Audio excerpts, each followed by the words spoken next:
E commerce module में एक option online sales report की है।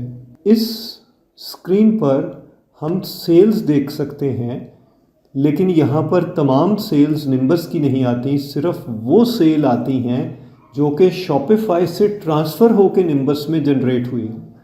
हम सारे क्राइटेरिया स्टैंडर्ड रिपोर्टिंग जो कि हमारे पास C01 में रिपोर्ट्स के मेन्यू में हैं, वो सब हमें मिल रहा होता है, लेकिन इसमें फ़र्क ये है जब हम रिपोर्ट जनरेट करते हैं तो यहाँ पर शॉपिफाई का ऑर्डर नंबर भी आ रहा होता है। इससे हम रिलेट कर सकते हैं कि कौन से ऑर्डर के अगेंस्ट कौन सी इनवॉइस जनरेट हुई, क्वांटिटी और उसकी वैल्यू नज़र आ रही है। और किसी भी सेल की ऑर्डर की डिटेल देखना चाहें तो हम उस पर्टिकुलर लिंक को क्लिक करें तो हमारे सामने पूरी सेल इनवॉइस आ जाती है, जहां आइटम की डिटेल और उसकी वैल्यू आ रही होती है।